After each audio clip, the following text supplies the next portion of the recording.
ہم جانتے ہیں کہ ہمیں اس کا ریوارڈ ملے گا، اس کا اجر ملے گا۔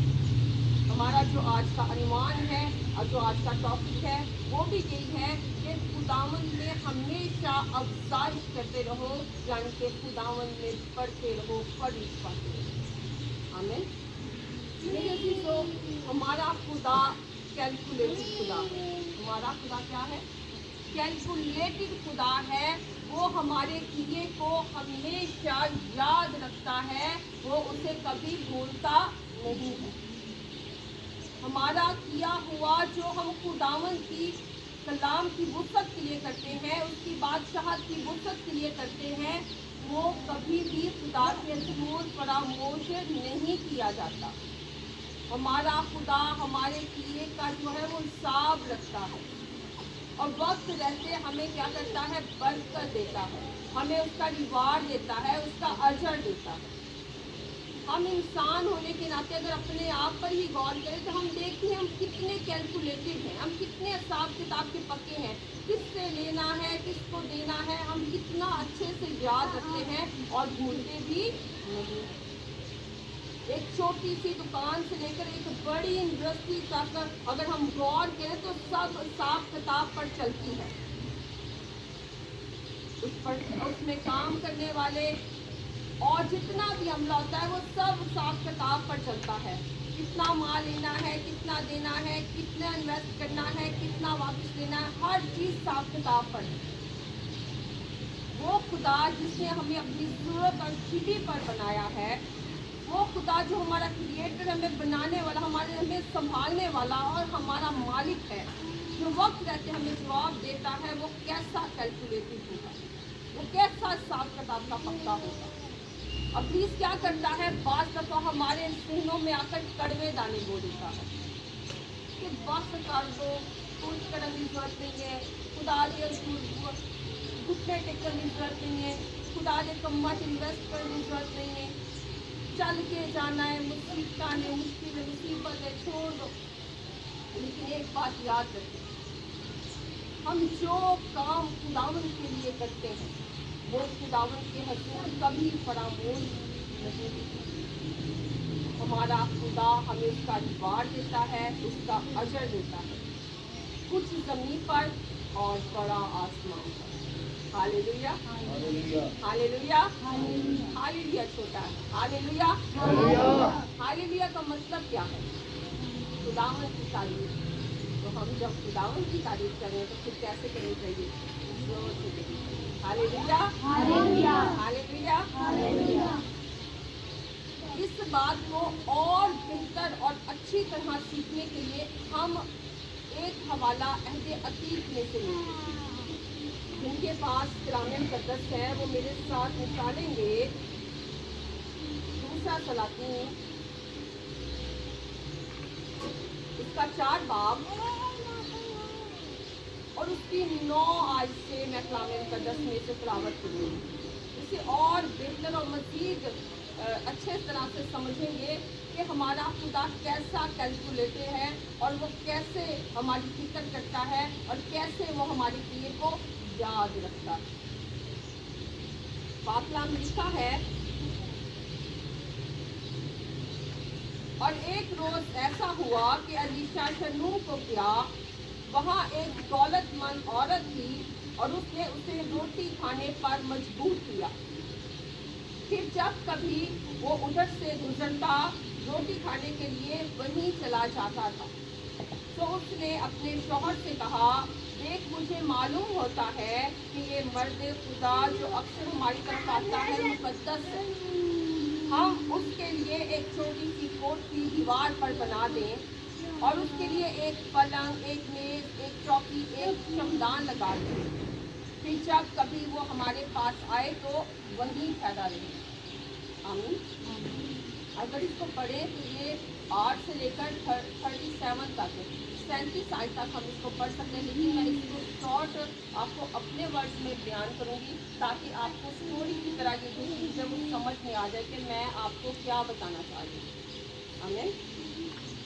میرے عزیزو، پاک کلام کیا کرتا ہے کہ جب ایلیا खुदा के पास चला गया तो मुकद्दस एलिया के खुदा के पास जाने के बाद जो नबूती खिदमत थी, जो खुदा के का मंसूबा था, जो खुदा का काम था, उसको जारी रखने के लिए खुदा ने अलीशा को चुना।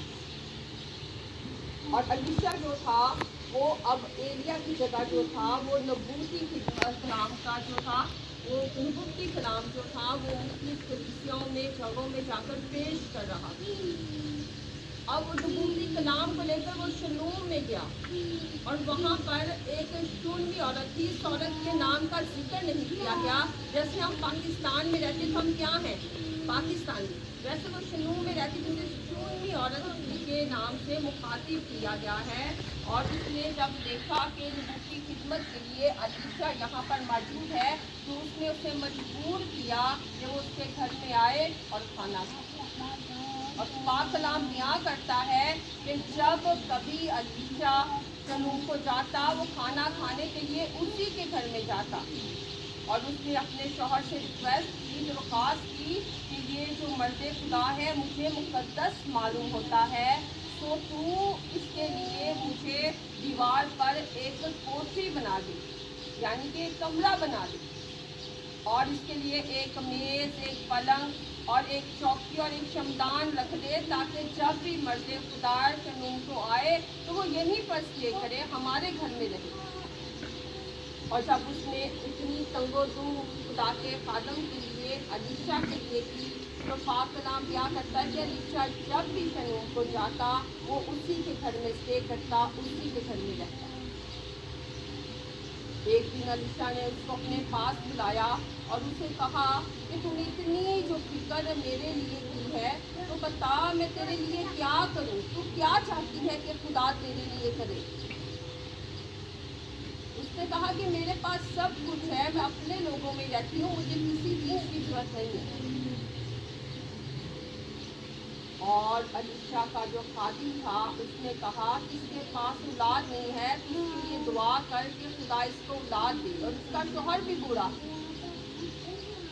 और कलाम बयां करता है कि जब अलीशा ने उसको बरकत दी तो इलाही पैगाम के मुताबिक आइन उसी वक्त जिसका जिक्र अलीशा ने किया था खुदा ने उसको बेटे जैसी बरकत दी। हालेलुया।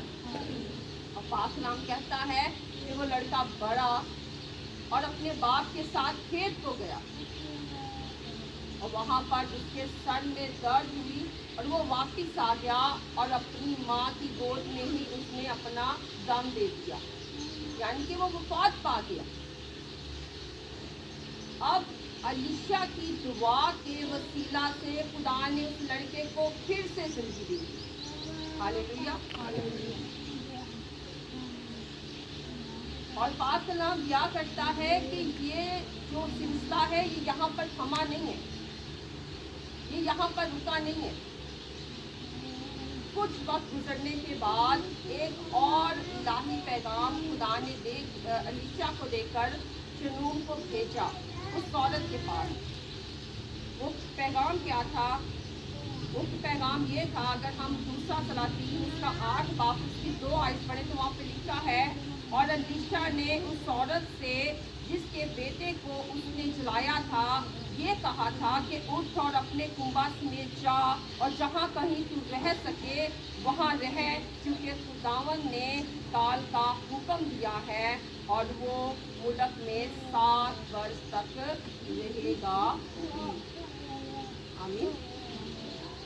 ये अल्लाही पैगाम था जो खुदा ने अलीशा को दिया शून्य औरत के लिए कि एक बहुत बड़ा कहर जो है वो आने को है, और वो औरत जिसने तेरी इतनी फिक्र की, तुझे खुदा का बंदा जानकर, खुदा का खादम जानकर तुझे अपने घर में उतारा, खाना खिलाया, और जिस घर में तू आसूदा होता था खुदा उसे कैसे कहर से मार सकता।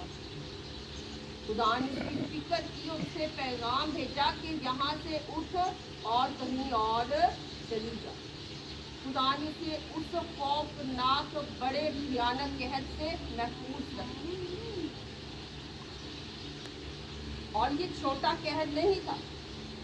कलाम क्या करता है कि ये कहर जो था वो बहुत भयानक था। जानवर तो जानवर, इंसान की हालत जानवरों से बदतर थी। वो नापाक जानवरों का गोश्त खाने लगे। यहाँ तक कि औरतों ने अपने बच्चों को काटा और उन्हें खाना शुरू कर दिया अपने पेट की भूख को बुझाने के लिए। ये इस कदर भयानक कहर था जिससे खुदा ने सुन्नी औरत को महफूज रखा, उसके घराने को महफूज रखा, और वो अपने कुंबे को लेकर फलस्तीन को चली गई। खुदा ने कहा कि जिस घर में मेरा बंदा स्टे होता रहा, जिस घर में मेरा बंदा स्टे करता रहा, वो औरत कैसे कहर से मर सकती। खुदा ने उसकी फिक्र की। और पाक कलाम क्या करता है कि जब 7 साल गुजर गए तो वो औरत कहर के बाद अपने मुल्क को वापस लौटी, अपने घर को वापस लौटी। उसके घर पर और उसकी ज़मीन पर कब्जा हो चुका था।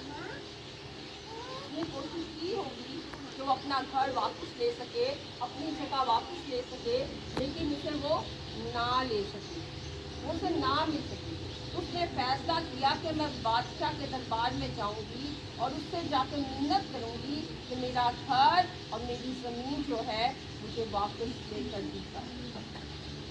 और पाक कलाम क्या करता है कि जब वो बादशाह के दरबार में पहुंची, उससे पहले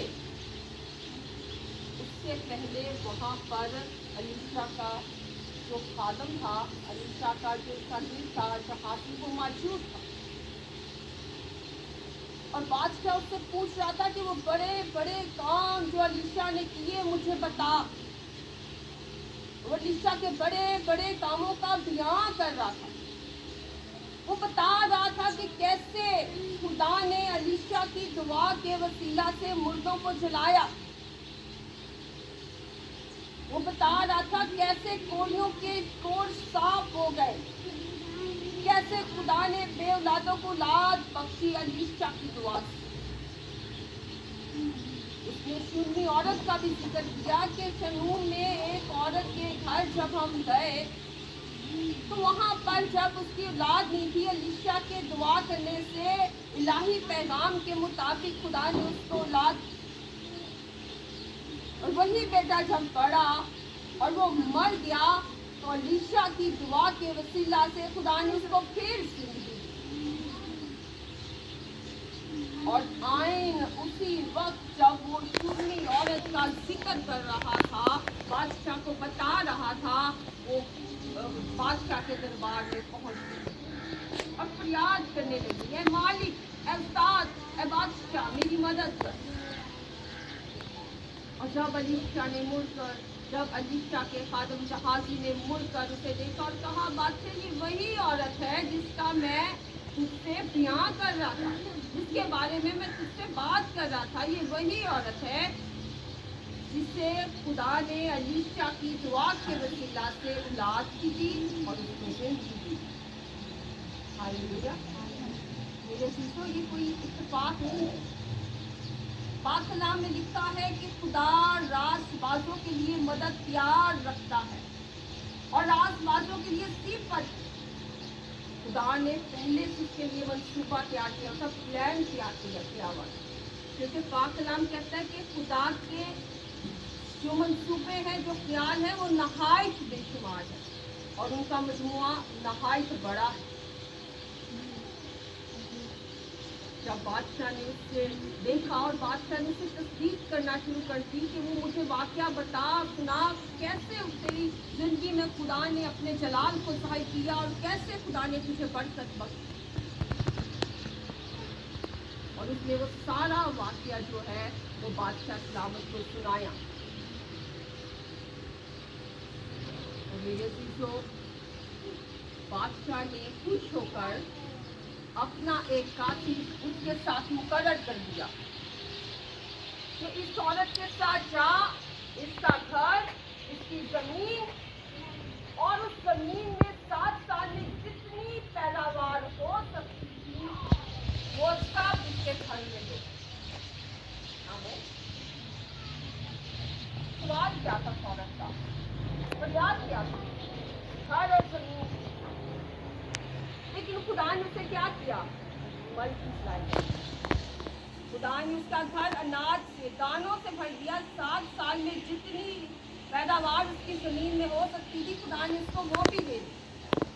हालेलुया, हालेलुया।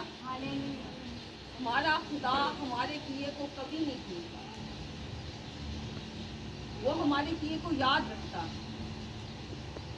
पाक कलाम में, मत्ती रसूल की अंजील में खुदावंद यीशु मसीह कहते हैं कि अगर तू एक ठंडा पानी का गिलास मेरे खादिम को पिलाएगा तो उसका अजर भी ना करेगा, उसका भी रिवार्ड है। एक पानी को खुदा याद रखता, जो एक गिलास पानी आप खुदा के खादिम को पिलाते हैं, खुदा उसका भी अजर और रिवार्ड देता है।